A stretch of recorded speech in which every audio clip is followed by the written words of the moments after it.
विद्यालय श्रेणीगृह ताला भंगा जाइथिबा नै थाना अभियोग। बस्ता थाना अंतर्गत गोबरघोटी क्षेत्रपाल सरकारी नोडाल उच्च प्राथमिक विद्यालय तीनोटी श्रेणीगृह ताला भंगा जाइथिबा नै बुधवार थाना अभियोग होईछि। घटनार प्रकाश गतकाली विलंबित राति दुर्बृत्त माने विद्यालय भितर को पशि तीनोटी श्रेणीगृहर ताला भांगी देथिले। बुधवार सकाळ समय विद्यालय परिचालना कमिटी सभापति पहुंची श्रेणीगृह गुड़िकर ताला भंगा जाइथिबा देखि प्रधान शिक्षक बसंत कुमार नायक को खबर देइथिले। खबर पाई प्रधान शिक्षक श्री नायक स्कूल ले पहुंची ताला भंगा जाइथिबा श्रेणीगृह गुड़ी को बुली देखिथिले। मात्र श्रेणीगृह कौनसी जिनिस चोरी होई नथिबा जानिबाकु पाइथिले।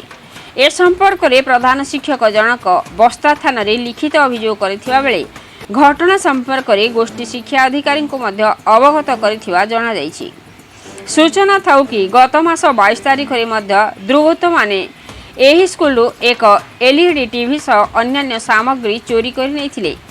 तेणु पूर्वर बस्ता थाना रे 6/24 मूले एक मामला रुजु होई तदंत जारी रहिथिबा बेले घटना को मासे न बितुणु दुर्बृत्त मानकर स्कूल रु पुनर्बार प्रवेश करिबा जोगु साधारण रे असंतोष लागी रहिछि।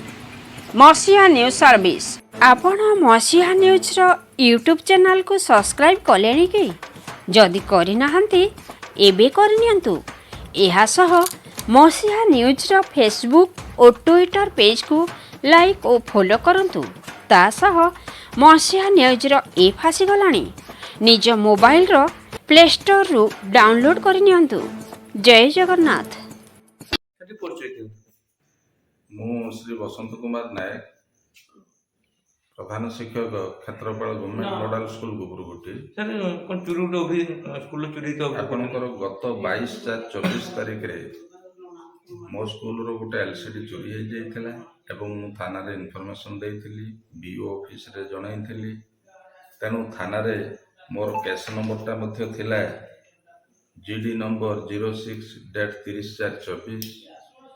आज सकाळ जेतेबेले आमर चेयरपर्सन से आसिकी अंगनवाड़ी को आसी पिला को छाड़ा से आसिकी देखिले जे क्लासरूम सब खुला हो पड़ी।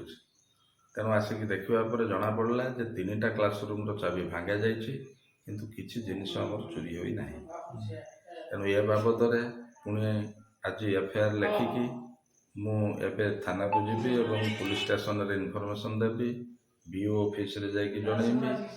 तेणु ए बाबद किभली तदंत करा जाई परिबो विशेषकर 22/4 एवं 15/5 यारी भितर 2 थर बारंबार स्कूल रे आसिक चाबी भांगा चोरी होगा घटना अत्यंत दुखदायक। तेणु ए बाबद विधिवत तदंत करा जिबा पई आपण मानकर समस्त सहयोग कामना कर।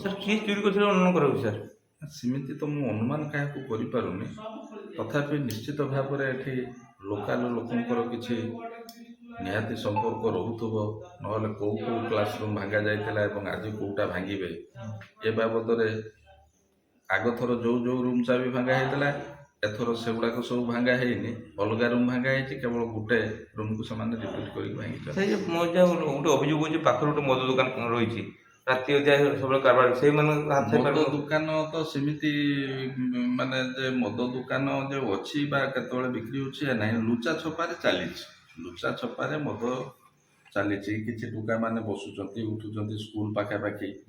तेणु किंतु जे मद दुकान कोठी अच्छी कौन कथा से लुचा छपारे सब बसवा ग्रुप है कि बसवा ये सब जो कार्यकलाप स्कूल पाखापाखि चली। तेणु ये सब को अंततः विरोध करने दरकार किभली भाव में बंद कर पदक्षेप नेवा दरकार।